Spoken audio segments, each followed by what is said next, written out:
So in this video, I'm going to explain how to get every single light root in the depths in the Legend of Zelda Tears of the Kingdom, as well as show you guys what the final reward is. There is a final reward, believe it or not. I'll show you guys what that is later on in the video. If you do enjoy this one, if you appreciate it, be sure to leave a like, subscribe for more and all that good stuff. And let's go ahead and jump straight into this. Now, just a quick little backstory. I had posted a video just showing off the entire map of the depths, just because I was just trying to show you guys the map so you guys can navigate down there. The purpose wasn't to show you all the light roots or anything like that, but I've noticed from the comments of that video that actually did a lot better than I thought it was going to do, that a lot of people were having trouble finding some of the light roots. So I'm going to explain the best way to go about finding all the light roots, especially the specific ones that you guys want to know about, including that one in the east, right? Where is it here? The east of Hyrule Castle here in Hyrule Forest Park, including that one. Okay, I'll show you guys that one as well. There's some hidden ones around the area. There's one in Rito Village. There's one in Zora's domain.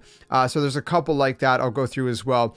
So first things first, if you don't know how to get to the depths, there's basically these chasms right here. Now, you don't have to go through every single chasm because, as you see, I haven't been down this one. But if you've been down one, it's going to be marked with this little spirally thing, okay? So these little things look like they're red with a black circle in the middle across the map. I mean, obviously, the big one is right under Hyrule Castle. There's going to be a bunch of them all over the place. There's like one right here if I zoom in, it's like a tiny one. There's like 4 on the Great Plateau. So if you go down there, you're going to end up in the depths, which is down here. There's an entire map down here. Now, a little trick as you're going through this, if you found any of the shrines on the land up above, they're going to perfectly coincide with the light roots down below. So they're called light roots. Also, they are backwards. I realized that after. Someone also noted that in one of my other videos. So if you see, this is the Joe-John Shine. Joe-John backwards is going to be no Jodge. I don't even know if that's even a real word. Anyway, so again, if you're ever missing any, if you have like a shrine above, then you can find a light root down below. So if let's say you have this shrine right here, you'd be like, oh, well, there's going to be a light root here, or so on and so forth. Now, the other thing about that is that's also going to work the other way around. So if you have all the light roots, for example, I'm going to be able to know where there's shrines. So I have a light root here, but I don't have the shrine here. So I know to go here up above to find the shrine. So that's a quick little kind of tip and trick for you guys to kind of get you started. The other thing I would highly recommend is learning how to build something like that you're going to be able to use down there like this. Okay, so this is something I've seen this device. Austin John actually made it in one of his videos, and I copied it because it was brilliant. So you take 2 fans and you basically stick a control stick in between the 2 of them, and it never breaks. It costs 9 Zonaite in order to go ahead and rebuild it at any point without the necessary materials. And you can find Zonaite all across the depths. So as you unlock light roots and you go to the mines in the depths, you can mine for Zonaite down there. So this is how you're going to stick the fan together. Just take a look at that. I'll spin it around in case you want to see different angles. This thing's going to be super useful because basically it's going to go like this, right? You're going to be sitting on it like that, meaning it's going to be constantly propelling you forward, but also if you tilt it backwards, the control stick backwards, is going to propel you upwards as well. So very, very useful to have to kind of move around in the depths. Also, if you don't have the gear, then this would be obviously worth getting as well, which is the Zonaite armor, which is going to basically extend the battery life. So you can see that I actually have a bunch of battery right there on the right side of the screen.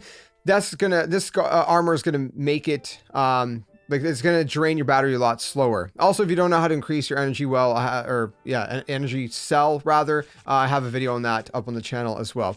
So that's a couple tips to get around. So basically the idea is to go down into, let's say, this chasm here or any chasm, and then you can look around for a light root. They're basically these big orange bulbs inside of like these tree root things. They're very, very hard to miss. Also, make sure that when you're in the kind of caves up above, so a cave would be like this thing, right? When you're in the cave, you're going to collect these materials called bright bloom seeds. I'll show you what they look like really quick if I can find them in my list. So there's normal bright bloom seeds and there's giant ones. Now you can attach them to arrows. If you have a Lionel arrow, it'll shoot 3 for the price of 1, or you can just push R and then up on the D-pad and select whatever you want like this, and then throw it down on the ground, and it'll basically light up a little bit of the area. Furthermore, something that would help you out, it's in the depths, but I have a video on it, how to find a location. is the mining gear. So the mining gear is basically going to glow when you put it on. There's also food you can cook that will help you glow, just to give you a little bit of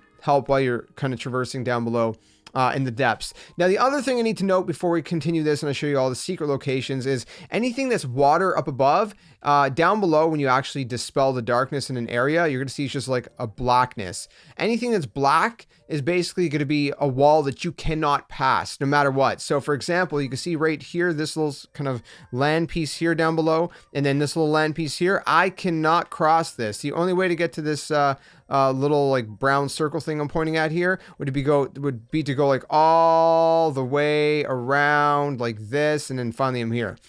You cannot cross that. So a trick is to look at the map above and see where there's water, and that'll help you navigate down below before you're able to dispel the darkness by getting the light roots. Okay, so now that I think you got the basics down, also Death Mountain area, make sure you have some heat resistant gear, because it's hot down there and you're going to burn to a crisp. If you don't, you're going to lose like half a heart every couple seconds or so. It's very quick. So I think that's the basics of it. I don't think I'm missing anything else for the basics.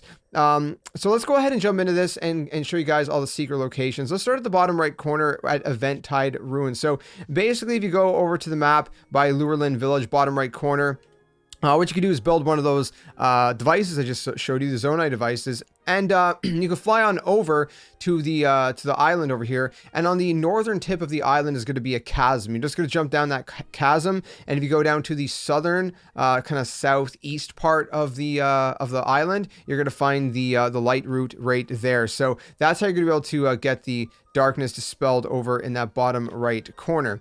So easy peasy. And then we got, of course, Hyrule Castle. I'm not going to show you under Hyrule Castle any footage there, because that's kind of leading to some final stuff. You're not going to encounter the final stuff if you're just trying to get the light route. But basically, if you go right under the elevated Hyrule Castle, if you go down that chasm, which is like the most obvious one in the game, you go to the northern part down there, and I think it's up on a higher ledge. You're going to find a light route down there, and that's kind of one of the, I guess, somewhat sort of secretive ones. It's not that secret, but anyways. And then from there, we're going to go to Rito Village. So from Rito Village, you can see that it's surrounded by water, but there is a place down below, which is the abandoned Hebra mine.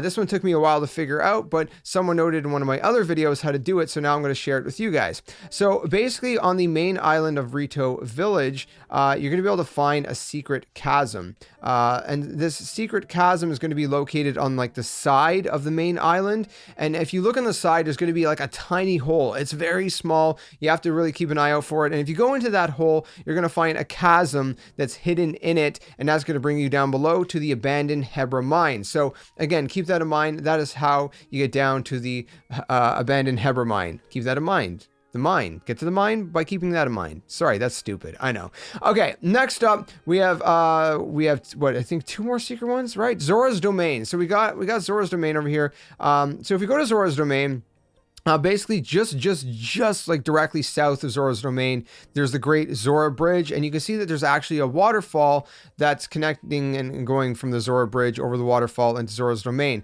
That large waterfall, if you actually go behind it, there's a cave. It's called Cave Under Zora's Domain. There's a secret cave, and in that cave, kind of towards the northern part of it, directly under the kind of southern part of the Zora's Domain area, you're going to find a chasm. You're going to jump down that chasm, and that's going to lead you down to an area down below called the abandoned Lanayru mine. There's actually other ways to get in here. There's 2 pathways from the north and the south ends, but that is a secret chasm that you can just get to. The chasm leads right, literally directly to the light route itself. So very, very easy to do there.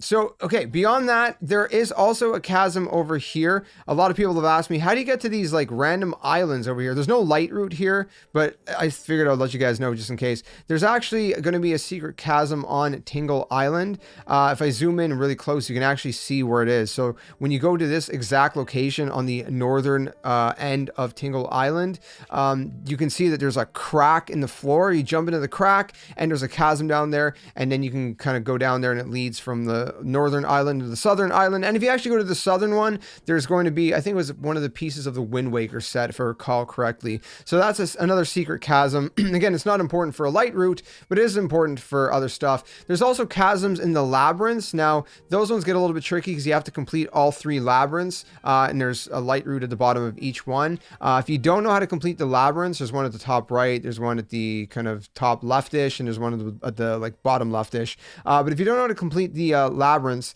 I have a guide on my channel. It's the evil spirit armor guide that I did, because you get evil spirit armor from doing all 3 labyrinths, and you get the 3 light routes. So that's another one there. And then finally, last, but I think it's last, well, there's also the chasm in Death Mountain, but you have to progress the story to get down there. You can get to this area other ways without having to go through Death Mountain itself, so that's not super important either, to be honest. And I think that's pretty much it from there.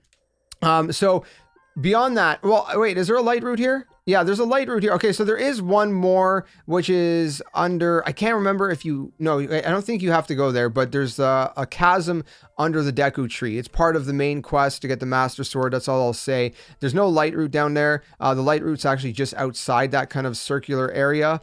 So just keep that in mind. And then last but not least, I know you guys are waiting. You probably want to kill me right now for making you wait, but it's the one in Hyrule Forest Park, the one directly east, directly to the right of Hyrule Castle, that everybody's like, how do I get to that little island? Well, there's actually a secret chasm. If you go to the kind of bottom left area of Hyrule Forest Park, and right where the water is, there's actually a cave, a little kind of cutaway little cave that you can go under, and in that cave is going to be a secret chasm. You go down the chasm, it leads you down to that island, which there's a light route kind of hanging out right there on that island, and you're pretty much good to go for that one as well. So that's all the secret chasms as far as I can recall. I really hope I'm not missing any, because if I am, that's going to really suck, because then, you know, people are going to be asking about it and I would have forgotten it, but I'm pretty sure I covered all of it. If you have any questions, let me know in the comment section below. The last thing I'll just mention is that anything that has basically like once you dispel the darkness, it has like a brown kind of circle looking like this. It's an arena. A lot of these arenas are going to be rematches for temple bosses.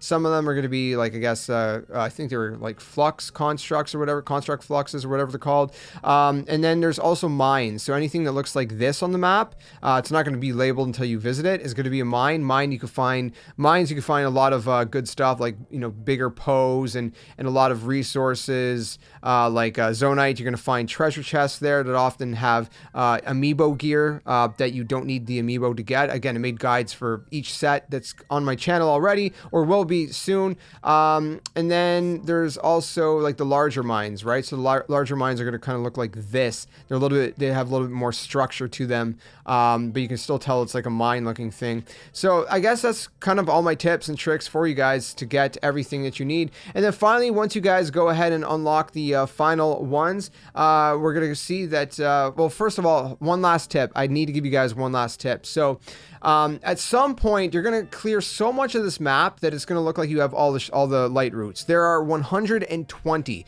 So you can see exactly on the right side of the screen when you load in.